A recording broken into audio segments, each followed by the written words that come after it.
This is America in the Morning from Westwood One. Good morning, I'm John Trout. It's Monday, August 25th, 2025. Here's what's coming up on America in the Morning. President Trump warns National Guard troops could be coming to Chicago and other Democrat-controlled cities. I'm John Stolnis in Washington. Controversial congressional maps get through the Texas legislature. Which state is next? I'm Clayton Neville. Firefighters are battling flames in Napa County, California, with wildfires in wine country. I'm Donna Warder. The Dow opens at a fresh record high this morning after investors heard the Fed chair maybe leave the door open to interest rate cuts. I'm Jessica Ettinger. A truck driver in Florida denied bond in a case involving the death of 3 people. Julie Walker has that story. Kilmar Abrego Garcia to be tamed by ICE once again. And the Pentagon fires a high-ranking general. All ahead on America in the Morning. As we enter the third week of the Trump administration's federalization of the Washington, D.C. police, the president is considering doing something similar in other Democrat-controlled cities like Chicago, Baltimore, and New York. John Stolnis has details and pushback from the governors of Illinois, Maryland, and from Washington. The White House has touted their efforts to partner with local law enforcement in the nation's capital, declaring significant drops in violent crime since the president authorized the Justice Department to temporarily take over the city's police force. Over the weekend, President Trump indicating he wants to use similar emergency powers to call up the National Guard and put troops on the ground in some other cities. On Friday, the president mentioned Chicago. Chicago's a mess. You have an incompetent mayor, grossly incompetent. And we'll straighten that one out probably next. That'll be our next one after this. And it won't even be tough. Democratic House Minority Leader Hakeem Jeffries on CNN's State of the Union calling it a dishonest political tactic by the president. We should continue to support local law enforcement and not simply allow Donald Trump to play games with the lives of the American people as part of his effort to manufacture a crisis and create a distraction because he's deeply unpopular. Illinois Governor J.B. Pritzker released a statement saying there was no emergency that warrants the president federalizing the Illinois National Guard or sending active duty military to the state. On CBS's Face the Nation, Maryland Governor Wes Moore says Trump's D.C. takeover is unsustainable and it will not happen to any city in his state. It's unconstitutional. It's a direct violation of the 10th Amendment. And for a party that talks about state rights, it's amazing how they're having such a big government approach in the way they're conducting public safety. On Truth Social, the president responded saying if Wes Moore needs help, quote, I will send in the troops, which is being done in nearby D.C., and quickly clean up the crime. California Governor Gavin Newsom has taken the Trump administration to court over Trump's use of National Guard troops to quell protests of Trump's immigration policies back in June. National Guard troops can be tasked with aiding law enforcement, but only if they're called up by a governor at the president's request.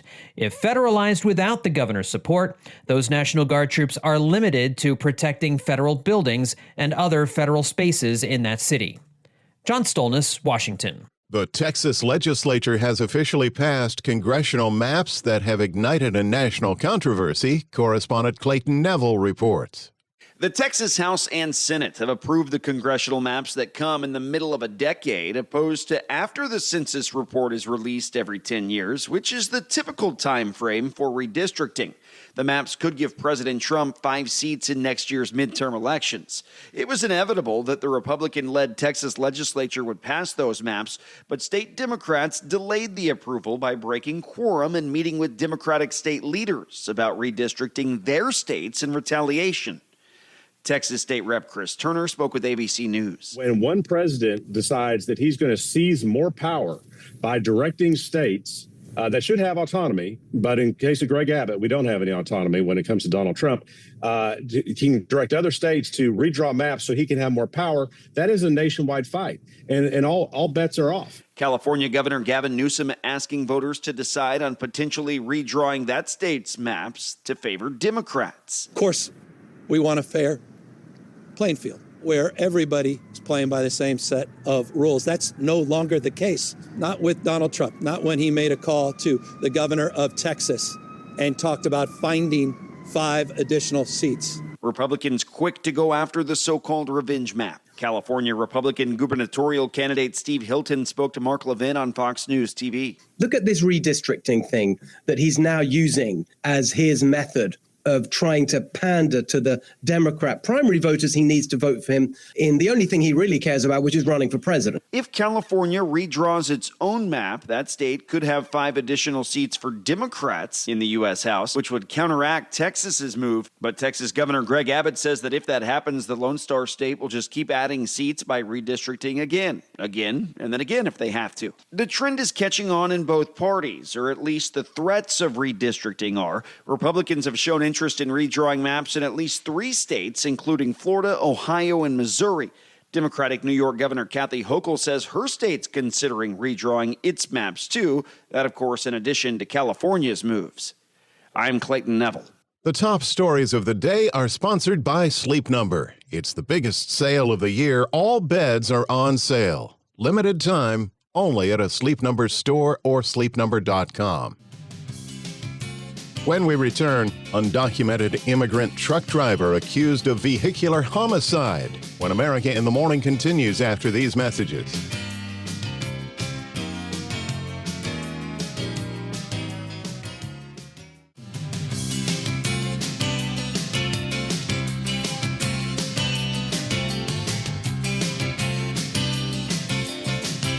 This is America in the Morning. Here's AccuWeather.com meteorologist Matt Rindy. Well, we are going to have to continue to watch thunderstorm development across a good part of the Four Corners today as monsoonal moisture continues to provide conditions for these storms to form from New Mexico and Arizona into eastern California and then northward through Nevada and Utah, as well as reaching into portions of southeast Oregon and southern Idaho. The heaviest of these storms will be across southern Arizona, where there will be a risk of flash flooding along with locally gusty winds. Meanwhile, some of the storms over Colorado will move east to southeast into the central and southern plains, starting in the Oklahoma Panhandle and southwest Kansas and northern Texas, and then continuing through most of southern Kansas into much of Oklahoma into this afternoon. Rain from these storms could be heavy enough to cause flash flooding, and then that will extend eastward into Arkansas later in the day into tonight. Where rain remains the steadiest, temperatures are going to hold into the 60s this afternoon, but to the south through most of Texas, it's going to be hot with highs in the upper 90s and even a few 100s. It is also going to be quite hot across the northwest, where high pressure remains in place and does not receive the benefit of the thunderstorms just to the south. Highs will through a good part of Washington and Oregon will move back into the 90s and 100s. Farther east, a storm in Canada will be moving a cold front through the east coast states with a few showers and thunderstorms along it. This will linger across New England into the afternoon. And then behind this system, it is going to be an early taste of fall from the northern plains through the Great Lakes and much of the northeast southward of the Ohio Valley. That's the weather across America. It's going to be a hot day in Salem, Oregon, with plenty of sunshine and a record-breaking high of 98. Toledo, Ohio will be much more comfortable with partly sunny skies, an afternoon shower, and a high around 70. That's the nation's weather. I'm AccuWeather.com meteorologist Matt Rindy. Remember, you can follow us wherever you get your podcasts. Simply search America in the Morning in your favorite listening app. A licensed truck driver in Florida who entered the United States illegally is accused of making an unlawful U-turn that killed 3 people. Correspondent Julie Walker reports a judge has refused to allow the illegal immigrant out of jail. The California truck driver that the Trump administration says is in the U.S. illegally was denied bond Saturday on charges he made an illegal U-turn on a Florida highway August 12th, killing 3 people. The judge used a translator to communicate with Harjinder Singh, a native of India. There are no conditions of release that will ensure your appearance at trial. St. Lucie County Sheriff Richard Del Toro said Friday the video of the crash is disturbing. Nobody in their right mind could think they can make a U-turn like that without causing some sort of crash. And didn't even try to get out of the truck to go see if anybody's okay. I mean, any normal person in their right mind would try to do that. And that's whether you're here illegal, not illegal. The Trump administration blames California's Democratic governor, Gavin Newsom, for Singh getting a work permit and driver's license. Newsom's office says Singh got a work permit while Trump was president, something Homeland Security disputes. I'm Julie Walker. In the middle of a heat wave, a pair of wildfires, one in Oregon, the other in California's wine country, are threatening homes and livelihoods. Correspondent Donna Warder reports. Firefighters are battling flames in Napa County, California, with wildfires in wine country growing overnight, prompting evacuations. The blaze has grown to more than 10 square miles, and as of early Sunday was a little more than 10% contained. A spokesman for CAL FIRE's Sonoma Lake Napa unit says fire is threatening some 500 structures near Etna Springs and Pope Valley in extremely hot weather. In Oregon, the state fire marshal's office says a wildfire in Deschutes and Jefferson counties grew to almost 34 square miles with no containment, threatening nearly 4,000 homes. I'm Donna Warder. Mortgage rate increase. The effect of the Fed's decision when America in the Morning continues after these messages.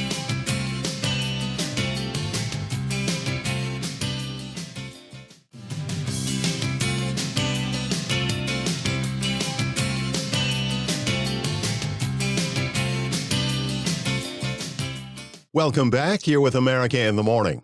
CNBC's Jessica Ettinger begins Monday business on a higher note. Wall Street opens this morning after last Friday's rally that saw the Dow soar 800 points. It opens at a fresh record high. The S&P 500 index touched an intraday record on Friday. We got a very strong nod to September, and that is obviously a huge relief. Look, I'm not entirely surprised because it seemed like in recent communication, some of the Fed was emphasizing labor market weakness, and it can develop quickly. Partners Group's Anastasia Omaroso on CNBC. Investors really thought they heard Fed Chair Jay Powell leave the door open for a possible interest rate cut next month, although he warned that tariffs are causing prices to rise for consumers and the labor market is weakening. Here's a take from CNBC's Brian Sullivan. I read Powell's speech 3 times. Higher tariffs have begun to push up prices in some categories of goods. We expect the effects of tariffs to accumulate over coming months with high uncertainty about timing and amounts. I could read this and actually make the case for a rate hike. I don't read the speech the same way the market appears to be. Do you? I don't either. But in a sense, in this case, I think the market views absence of bad news as good news. And Powell did not come in and say anything explicitly about not cutting rates. The feeling the market has is the pressure on the Fed to cut rates is so strong that even if it's not the right thing to do, the Fed will actually cut rates. That's NYU finance professor Aswath Damodaran on CNBC with CNBC's Brian Sullivan.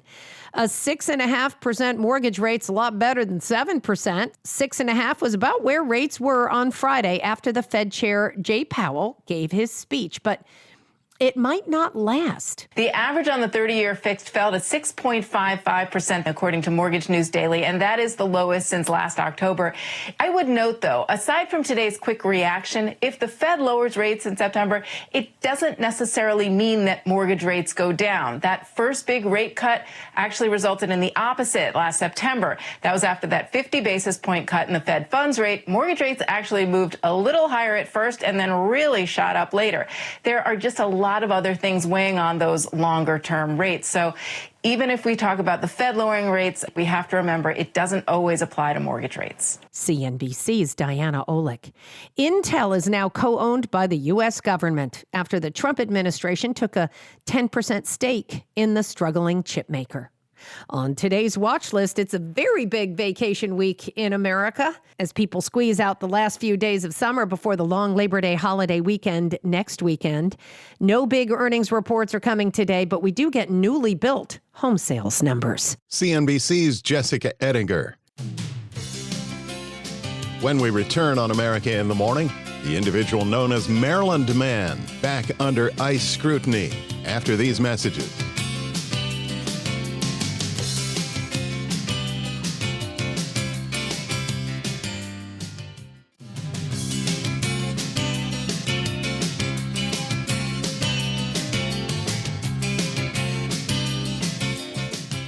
Kilmar Abrego Garcia, the Salvadorian migrant whose month-long court fight emerged as a flashpoint of the Trump administration's immigration crackdown, will report this morning to the ICE field office in Baltimore. At least that is the order. Fox News is reporting that Abrego Garcia is expected to be arrested and will face deportation to the African nation of Uganda. The Justice Department offered to send him to Costa Rica last week in exchange for a guilty plea to criminal charges of human smuggling, but he declined the offer. The DOJ blasted Abrego Garcia's release from jail last week, calling him a danger to the community. His lawyers are expected to fight extradition. Shifting gears, high-level firing at the Pentagon. The general responsible for contradicting President Trump's claim that Iran's prime nuclear sites had been obliterated is out. Lisa Dwyer reports. Defense Secretary Pete Hegseth has fired a general whose agency's initial intelligence assessment of damage to Iranian nuclear sites from U.S. strikes angered President Donald Trump. Lieutenant General Jeffrey Cruz will no longer serve as head of the U.S. Defense Intelligence Agency. The firing is the latest upheaval in the U.S. military and intelligence agencies and comes a few months after details of a preliminary assessment of the U.S. strike on Iran were leaked to the media. That assessment found that Iran's nuclear program had only been set back by a few months, contradicting assertions from Trump and Israeli Prime Minister Benjamin Netanyahu. Trump pronounced that Iran's nuclear program was completely and fully obliterated and rejected the contradictory assessment. I'm Lisa Dwyer. America in the Morning for Monday, August 25th, 2025 is produced by Jeff McKay. I'm John Trout. This is Westwood One.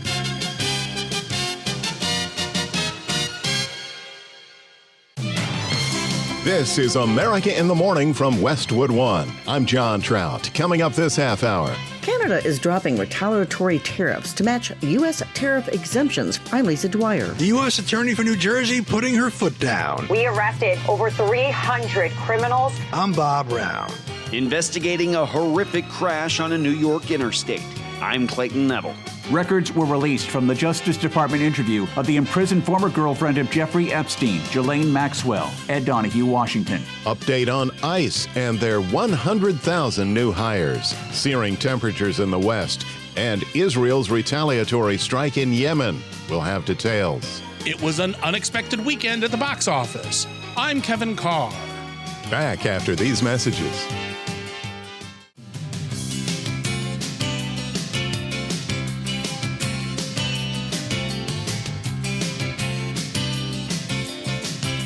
You're with America in the Morning. Here's AccuWeather.com meteorologist Matt Rindy. A storm in Canada will be moving a cold front through the east coast states with a few showers and thunderstorms along it, mainly this morning. This will linger across New England into the afternoon. Behind the system, it is going to be an early taste of fall from the northern plains through the Great Lakes into much of the northeast, southward to the Ohio Valley and Middle Atlantic. In fact, a few places in northern Minnesota may start today with some frost.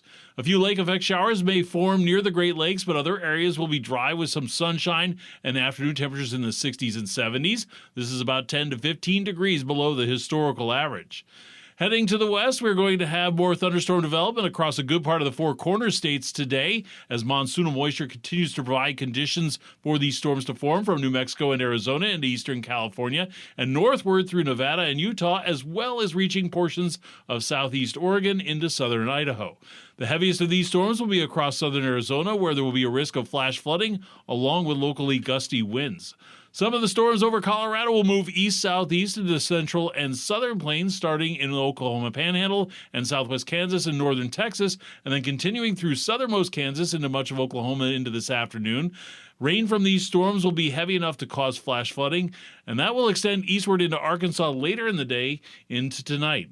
Where the rain is steadiest, temperatures will hold in the 60s in this afternoon. South of that, through most of Texas, it's going to be hot with highs in the upper 90s and even a few 100s. It's also going to be hot across the northwest, where high pressure remains in place and does not receive the benefit of thunderstorms to the south. Highs through a good part of Washington and Oregon will move back into the 90s and 100s. That's the nation's weather. I'm AccuWeather.com meteorologist Matt Rindy.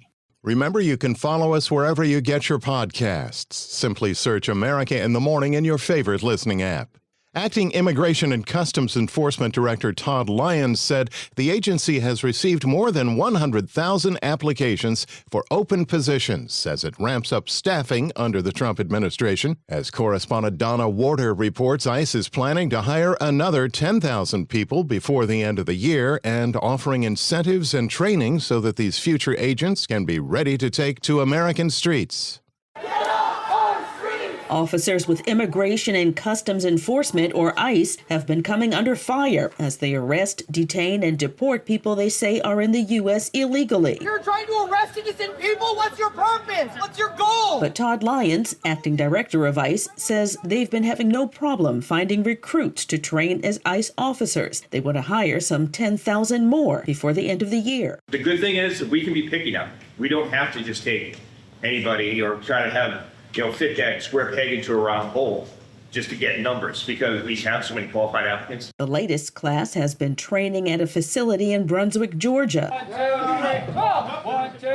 Currently, ICE applicants must be 21 years or older and no older than 37 or 40, depending on what position they're applying for. So you could see in a foot chase going over a neighborhood fence, you could see having to crawl through the piping, you could see having to step through a window, right? So what we want to do is we want to make sure that when the recruits leave here, they're actually physically capable to do the jobs and the tasks they may have to do in the field. Homeland Security Secretary Kristi Noem recently said on Fox and Friends that applicants could be 18 years old. ICE Director Lyons. I'm very happy the fact that we are having so many applicants and they're not being deterred by what they kind of see going on out there. I'm Donna Warder. Following a call between President Trump and Mark Carney, the Canadian Prime Minister announced he will match the U.S. and remove retaliatory tariffs on a number of U.S.-made goods specifically covered under the Canada-United States-Mexico Agreement. Correspondent Lisa Dwyer reports both sides see this as a win for their nation. I'm fighting for the United States. Canada and Mexico have taken a lot of our business over the years, over 25, 30 years. Especially during the Biden years. They took a lot of our business, and it's basically all coming back into the United States now. Well, hot as a pistol, and it's coming back in. Because of tariffs and the incentives we give, it's coming back. Canada is dropping retaliatory tariffs to match U.S. tariff exemptions for goods covered under the United States-Mexico-Canada Trade Pact. I'm announcing today that the Canadian government will now match the United States by removing all of Canada's tariffs on U.S. goods specifically covered under CUSMA. Canadian and Mexican companies can claim preferential treatment under that trade pact. Canadian Prime Minister Mark Carney says Canada will include the carve-out that the U.S. has on Canadian goods under the 2020 free trade deal that shields the vast majority of goods from punishing duties. As a result of that decision by the United States, the actual U.S. tariff rate on Canadian goods is 5.6%. Compare that to the 16% global average. That remains the lowest amongst all of the United States trading partners. And more than 85% of Canada-U.S. trade is now tariff-free. The move is designed to reset trade talks between the two countries. The USMCA is up for review in 2026. Carney calls the trade pact a unique advantage for Canada at a time when it is clear that the U.S. is charging for access to its markets. So let's be absolutely clear. Canada currently has the best trade deal with the United States. And while it's different from what we had before, it is still better than that of any other country. I'm Lisa Dwyer. Former Donald Trump attorney Alina Habba has snapped back at Senate lawmakers, which comes after a federal judge ruled her appointment as acting U.S. attorney for New Jersey unlawful. Correspondent Bob Brown reports on the confusion in the Garden State as to who exactly is in charge of fighting crime. Alina Habba, the U.S. Attorney in New Jersey, crying foul over an attempt to block her from gaining Senate confirmation leading to a permanent position after being appointed acting U.S. Attorney back in March by President Trump. Democratic New Jersey Senators Booker and Kim have put a roadblock to Senate confirmation through a so-called blue slip tradition, a legislative maneuver which blocks certain presidential appointments from Senate confirmation. Alina Habba, appearing on Fox News' Sunday Morning Futures, says she never had a chance for confirmation from the start. I had the right as the nominee to get in front of Senate and to be voted on, to be vetted. I never even got there. Of course not. I was, according to them, unqualified. Why? Look at Hakeem Jeffries' tweet. Because I arrested a congresswoman for charge of assaulting a police officer. Once the 4-month interim period expired, a panel of district court judges declined to retain her, instead appointing Desiree Leigh Grace, her first assistant, to the interim position. But then Attorney General Pam Bondi fired Grace, and Trump restored Habba's interim status, a move which was immediately challenged as invalid. The state of New Jersey in June alone, we arrested over 300 criminals, illegals, rapists. What is so bad about that work? I'm Bob Brown. Jeffrey Epstein's former girlfriend is not pointing fingers when America in the Morning continues after these messages.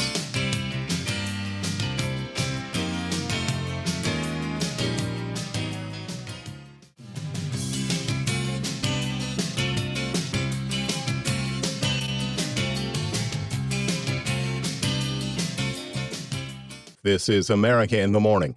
Dangerous heat impacted more than 30 million people across the West over the weekend, with heat alerts in effect from Arizona to Washington. An extreme heat warning is in effect today for cities including Seattle, Portland, Los Angeles, Las Vegas, and Phoenix. New daily record high temperatures were set in several cities in the West over the weekend. Temperatures are expected to reach 97 today in Spokane, Washington, 101 in Medford, Oregon, and 108 in Death Valley, California. An investigation continues this week into a deadly bus crash last Friday on a New York interstate highway. Correspondent Clayton Neville has details. A tour bus headed back from Niagara Falls overturned on Interstate 90 in Pembroke near Buffalo. 5 people were killed and dozens injured, some of them children. A Columbia University student among the dead. The moments after the crash were captured on 911 dispatch via Broadcastify.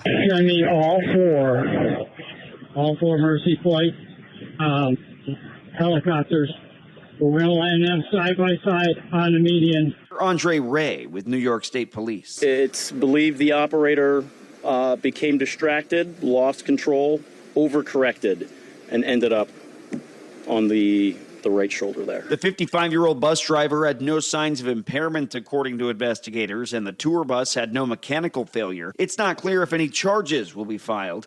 There were 54 people on the tour bus. They represent several countries, to include the United States, China, India, the Middle East, and the Philippines.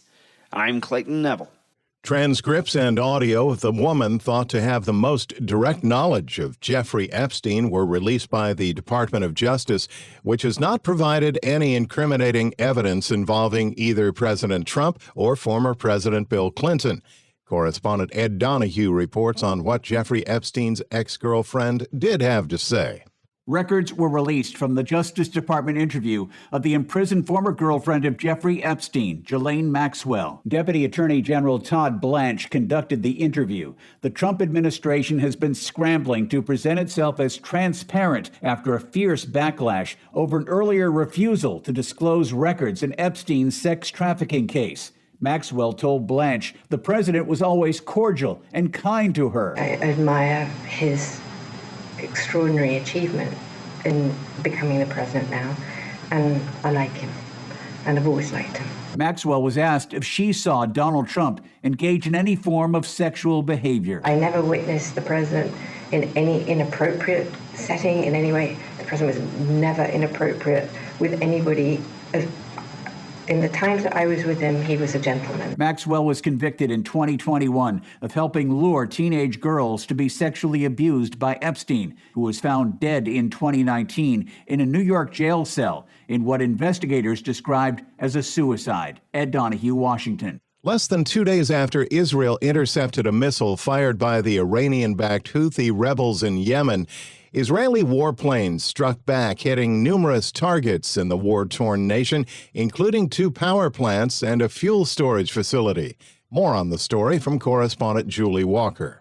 Israeli airstrikes hit Yemen's capital Sunday, just days after the Houthi rebels fired a missile toward Israel that its military described as the first cluster bomb the rebels had fired at it since 2023. The Iranian-backed Houthis say the strikes hit multiple areas across Sana'a, killing at least 2 people and injuring at least 35 others. Israel's military said it struck power plants, calling them a significant electricity supply facility for military activities, along with a military site where the presidential palace is located. The Houthis have launched missiles and drones toward Israel and targeted ships in the Red Sea for over 22 months, saying they're attacking in solidarity with Palestinians amid the war in Gaza. I'm Julie Walker.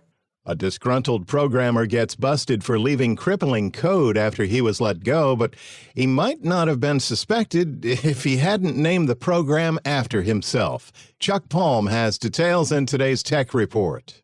A disgruntled software engineer, Davis Liu, got slapped with a 4-year prison sentence for unleashing a digital kill switch that crippled his former employer's network. Liu, a 55-year-old Houston-based developer, worked at Eaton Corporation in Ohio for 12 years until a corporate shakeup demoted him. Not taking the news very well, Liu spent months planting malicious code, including a kill switch that was named after him that ended up locking out thousands of users when his account was disabled and crashing servers and wiping out employee profiles. Eaton claimed that the revenge software cost them over $100,000 in an interview for Ars Technica website. Why is this digital tantrum such a big deal? Because it reveals how an insider threat can tank a company's operations. This sabotage hit Eaton's global systems, and the feds busted him for intentional damage to protected computers. This coder's doing 4 years in prison, but his legal team plans an appeal. For more, find me at chuckpalm.com. Monday Sports is in. Here's America in the Morning's Robert Workman. 5 weeks to go in baseball's regular season. Ranger Suarez fanned a career-best 11 in 7 innings as the NL East leading Phillies topped the Nationals 3-2. All of the other division leaders lost. Dodgers dragged the Padres 8-2, pulling even again in the NL West pennant chase. Shohei Ohtani belted home run number 45 on the year, while Freddie Freeman cleared the fences twice. The salvage after the last couple of games was huge. As an offense, much better ABs that we put out there today. That was just huge. There's a lot of good things that happened today. Giants got a 2-out, 2-run single in the top of the 9th from Elliot Ramos to trip the Brewers 4-3. Orioles edged the Astros 3-2. Marlins bopped the Blue Jays 5-3. Jacob Marcy with a 3-run triple. And the Royals took a wild 10-8 victory over the Tigers. Yankees rocked the Red Sox 7-2 last night. Jazz Chisholm Jr. and Trent Grisham each homered twice. Cal Raleigh launched a pair in the Mariners' 11-4 romp over the A's. That's 49 home runs for Raleigh, a new single-season record for catchers, and he still has a month to play. Paul Skeens and the Skinny scattered 4 hits as the Pirates blanked the Rockies 4-0. That's Pittsburgh's 4th win in a row. Colorado becomes the first team mathematically eliminated from the playoffs. Shutout wins for the Rangers and White Sox, and victories for the Rays, Reds, Cubs, and Braves. Taiwan defeated Las Vegas 7-0 for the Little League World Series title. It's the 18th crown for Chinese Taipei, second only to the U.S. all time, but their first win since 1996. It was a long time coming, but Tommy Fleetwood picked the perfect time for his first PGA Tour victory, taking the Tour Championship by 3 strokes to win the FedEx Cup and a $10 million prize. U.S. Open tennis first-round wins for women's top seed Aryna Sabalenka, as well as Americans number 4 Jessica Pegula and 10 seed Emma Navarro. Men's 4 seed Taylor Fritz and fellow American Ben Shelton, the 6 seed, were straight set winners. That's Monday Sports. Thank you, Robert. President Trump's involvement in the largest sporting event in the world. When America in the Morning continues after these messages.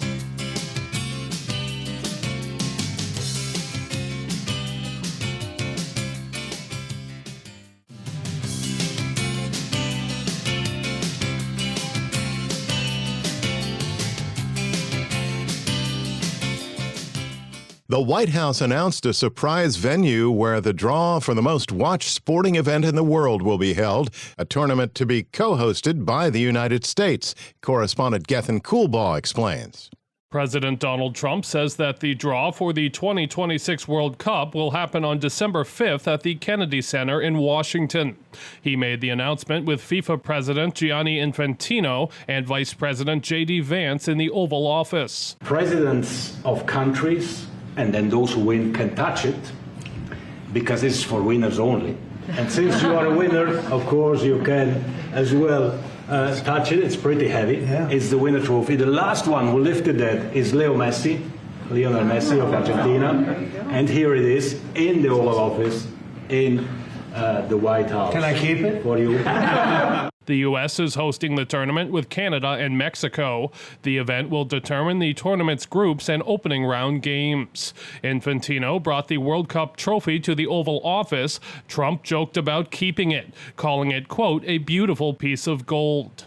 I'm Gethin Coolbaugh. Turnaround at the box office as an unexpected animated hit that was released months ago soared to the top spot in theaters. Kevin Carr has details. The box office flabbergasted analysts this weekend when a Netflix movie that had been out for months took the top spot. The world will know you as pop stars, but you will be much more than that. K-pop Demon Hunters has been a hit on Netflix this summer. The movie about an all-girl K-pop band fighting demons got a 2-day sing-along theatrical release this weekend. They're stealing the souls of our fans? With sold-out shows around the country, the animated film brought in $18 million, which was enough for first place at the box office. Where did you go?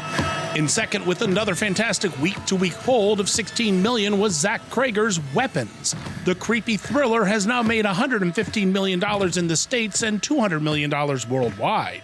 Girls, this is serious.